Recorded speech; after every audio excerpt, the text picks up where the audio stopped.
ভাইয়া, বাড়িতে কবে আসবি তুই? হ্যাঁ, শীঘ্রই চলে আসবো রে। দেখ না, তোর ভাবিটা অকালে চলে গেল আমার জীবন থেকে। আরে ধ্যাত, ভাইয়া একদম চিন্তা করিস না তো। দেখ না, আমি লেখাপড়া করতে করতে একদম কত বয়স হয়ে গেছে, আমার কোনো পাত্র বিয়ের সম্বন্ধ নিয়ে আমাদের বাড়িতে আসেই না। আমি তো পড়ে আছি, তুই আমাকে নে না। না রে, তা কি করে হয়? তুই আমার বোন না? দেখ না, আমি ইতিপূর্বে বড় ধরনের অন্যায় করেছিলাম মায়ের সঙ্গে। বাবা ঠিকঠাক মতো বাড়িতে আসতো না। মা আমার আমার সঙ্গে দিনের পর দিন ওটা করতো। একসময় জানিস, মায়ের পেট হয়ে গেল। তো এটা নিয়েও নানান রকম সংসারে গুঞ্জন কথাবার্তা চলতেছিল। তো এই সমস্ত পাপ থেকে আসলে আমি বাঁচতে চাই জানিস। তা না হলে কি আর এই এত অল্প বয়সে নব বিয়ে করলাম, তোর ভাবিটা 1 বছর নাই হতে জীবন থেকে দেখ না ঝরে গেল, চলে গেল। এটা নিশ্চয়ই আমার পাপের ফল রে।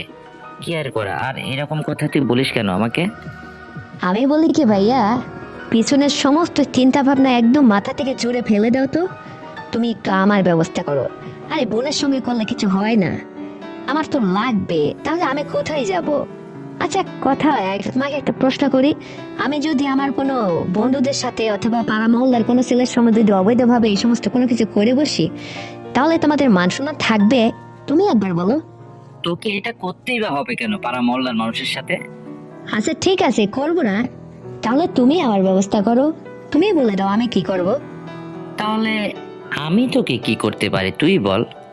ভাইয়া, তুমি নতুন নতুন ওই যে ভাবিটার সঙ্গে যখন ওইটা করতে, আমি পাশ থেকে একদিন তোমাদের ঠাকুর ডোবানো দেখছিলাম। তুমি অত সুন্দর করে ইয়ে করলা, অথচ আমার জীবনে কোনো বিয়েই আসলো না যে কাউকে বিয়ে শাদী করব।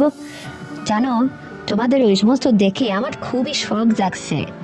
তোমারটা আমার নিতে মন চাই, তুমি আমাকে দেবে না বলো? এখন তো আর ভাবি নেই, আর তুমি তো এটা কিছুদিন করতে করতে একটা অভ্যাসে পরিণত হয়ে গেছে তোমার, তোমারও তো লাগবে। আমি বলি কি, তুমি এদিক ওদিক না গিয়ে আমাকে একটু ব্যবহার করে দেখো না, আমি তোমাকে ভাবির চেয়েও সুন্দর করে দেব। বুঝতে পারছো? একটাবার তুমি হ্যাঁ বলে দেখোই না, আমি তোমার জন্য কি করতে পারি। আচ্ছা, এক কাজ করলে কেমন হয় রে? মাকে যদি বলি যে তোকে নিয়ে আমার বাসায় নিয়ে আসি, কারণ আমি এখানে তো বাসা ভাড়া করে থেকে চাকরি করতে হচ্ছে। তোর ভাবিকে নিয়ে আসছিলাম, তোর ভাবি তো আর নাই এখন, বাসাটা ফাঁকা। অমনি ঘরের আসবাবপত্র সব কিছু রেডি আছে, পড়ে আছে। তুই শুধু এখানে এসে থাকবি, খাবি, ঘুমাবি আর আমার সেবা যত্ন করবি। পারবি? মাকে একটু বোঝায় দেখ না, কি বলে মা? আরে তাহলে তো ভালো হয়, খুব ভালো একটা বুদ্ধি ভাইয়া। হ্যাঁ, আমি আজকেই মায়ের সঙ্গে এটা আলাপ করব। আর এটা তো আমার মাথার মধ্যে একদম আসতেছে না যে তোমার তো ওখানে বাসায় সবকিছু রেডি আছে, কারণ একটা ধরা সংসার থেকে ভাবি জীবন থেকে চলে গেছে। তোমার তো সব স্মৃতি আসবাবপত্র সবকিছু ওখানে পড়ে আছে, শুধু আমি ওখানে গেলেই তোমার সম্পূর্ণ পরিপূর্ণ হয়ে যায়।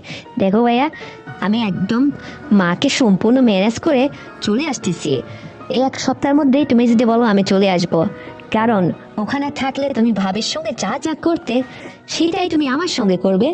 আমি তোমাকে রাত দিন যখন খুশি দারুণ ভাবে ভাইয়া মজা দেবো, এতটাই মজা দেবো যে ভাবির উপরে যে তোমার একটা মন খারাপ শোক লেগে আছে সব তুমি ভুলে যাবে। আমিও এটাই চাচ্ছি। আরে এটা তো তাহলে ভালো হয় রে ভাই, আমি এই সপ্তাহের মধ্যেই আসবো। মাকে বুঝিয়ে বলি একটু। বলতে পারিস তুই। দেখ না, মাকে ম্যানেজ করে যদি তুই আসতে পারিস তাহলে তো তোর ভালো হয়। কারণ তুই আমার কাছ থেকে যেটা চাচ্ছিস সবই তাহলে তোকে আমি দিতে পারতাম, আর সুবিধাও হতো। এখানে কেউ ডিস্টার্ব করতো না, কেউ জানতো না যে আমরা ভাই বোন কি করতেছি। আর শোন, আরেকটা কথা বলি, তুই কখনো তোর ভাবির মতো পারবি না রে। কারণ তোর ভাবি ছিল এক ধরনের, আর তুই দেখ না খেয়ে খেয়ে কিরকম ধামড়ি মোটা হয়েছিস, মানে কেমন একদম দেহটারে বানাইছিস অত বড় একখান খাসির মতো। তোরে তো আমি এই করতে পারবো না। কি যে বলো ভাইয়া, ছেলেরা কলভরা জিনিস পায় না, আর তুমি আবার পেয়েও এরকম কথা বলতেছো। আরে তুমি একটাবার আমাকে ইয়ে করে দেখোই না, তোমার অনেক ভালো লাগবে। আরে আমি কলভরা নাদুস নুদুস কত সুন্দর না, তুমি একটাবার খালি দেখোই না, ব্যবহার করেই দেখো। আরে আমি তোমাকে চিৎ কাট উপর সুন্দর করে আদর আপ্যায়ন করবো, সুন্দরভাবে দেবো, বুঝতে পারছো? তুমি একবার খেলে আবার মন চাইবে, মনে হবে যে না রে, পূর্বের জন্ম থেকে এই জন্মে অনেক সুখী আছি আমি। সত্যি তোমার এটা মনে হবে, কারণ আমি তোমার আদর যত্নের কোনো কিছুতে কমতি রাখবো না। আর তুমি আমার নিজের ভাই না, তোমাকে কি কোনো কিছু হাতে রেখে দেবো নাকি? সব কিছু উজাড় করে দেব, আর তুমি এতটাই সুখী হবে। আরে এক রাত্রে প্রয়োজনে 3বার 4বার 5বার নেই, তুমি সারা রাত যত চাইবে ততই পাইবে, কারণ তুমি এত উঁচু লম্বা কম না। কত সুন্দর তুমি, নায়কের মতো তোমার চেহারা। আর দেখো না আমার কমন দুটো ঠোঁট, মুখখানা মায়াবী, তোমার তো দেখলেই মানে মায়া হবে, মন চাইবে, বুঝতে পারছো? সবকিছু সবসময় তোমার করতে মন চাইবে। সুরল, কত সুন্দর আমার সবকিছু, পায়ের থেকে মাথা অব্দি। আরে ছেলেরা কত আগে কলেজে যখন যাইতাম পিছে লাইন লেগে থাকতো, এখন এই যে মাস্টার্স কমপ্লিট করতে যায় একটু বয়স হয়ে গেছে, তাই এখন আর ছেলেরা পছন্দ করে না বা সিনিয়র বলে সম্মান করে। আর একটা সময় থাকে মেয়েদের বিয়ের, সেই সময়টা আসলে আমার জীবন থেকে পার হয়ে গেছে। এই জন্য আমি তোমার একটু সাহায্য চাই। দেখো এত সুন্দর যৌবনবতী মেয়ে আমি, একদম টলকাচ্ছে, তুমি যদি আমাকে একটু উপকার করতে ভাইয়া, তোমার যে কত ভালো লাগতো, তুমি আমাকে একটাবার একটু দেখোই না, দিই দেখো। আর আমিও ভাবির কাছ থেকে সেকালে শুনছিলাম তোমার ওইটা নাকি অনেক বড় মোটা। সেদিন থেকে আমার মধ্যে শুধু আফসোস হতো, ইস এরকম একটা হাজবেন্ড যদি আমার জীবনে আসতো। তো যাই হোক, উপর আল্লাহ তো আজকে মিলেই দিয়েছে। ভাবি যখন তোমার জীবন থেকে চলেই গেছে, অকালে ঝরে গেল, তাহলে তো তুমি একদম ফাঁকা। আর ওই সিটটাতে আমাকে একটু বসতে দাও না, আমার জীবনটা যে তাহলে ধন্য হয়ে যেত।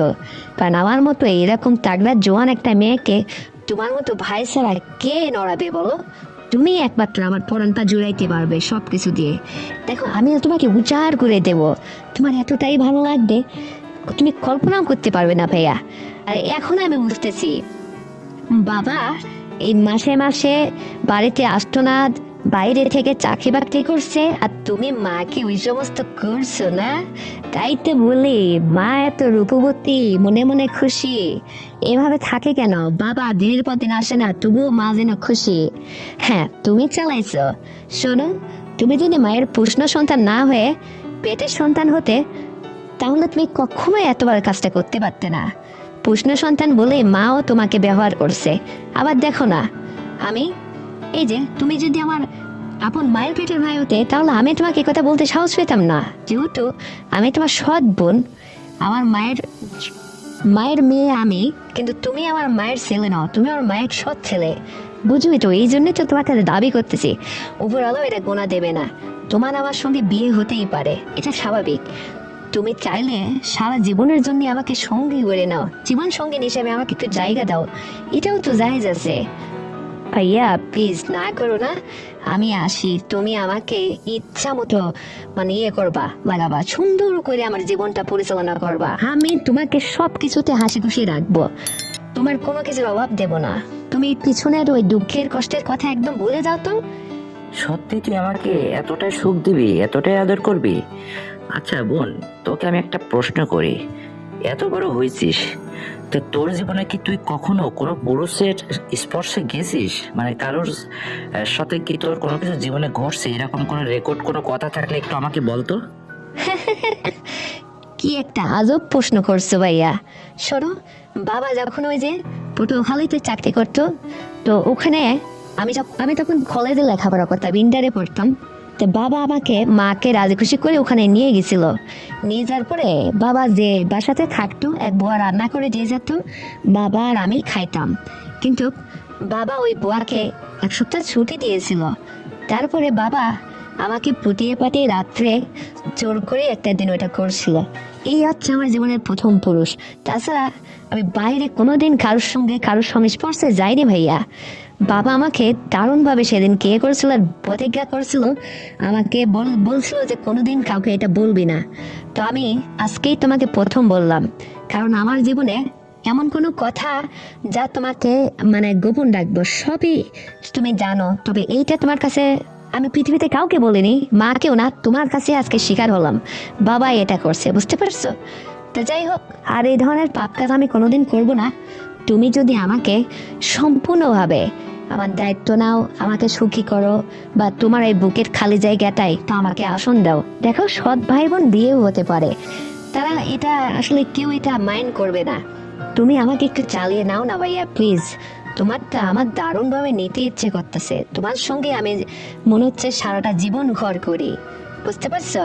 আচ্ছা শোন, আর একটা কাজ করা যায়, তুই তো মাস্টার্স পাস, তাহলে তোর চাকরির জন্য আমার অফিসে একটা অ্যাপ্লাই করি। যদি তোর চাকরিটাও হয়ে যায় তাহলে তোকে আমি জীবন সঙ্গিনী করে সারাটা জীবন রেখে দেবো আমার কাছে। কারণ দেখ, তুইও মায়াবী চেহারা, তোর জীবনটা তো একটা পুরুষ, সুপুরুষ দরকার, সেটা আমি তোর জন্য একটা পারফেক্ট। কারণ আমি তো দেখতে শুনতে মাশাআল্লাহ উঁচু লম্বা কম না।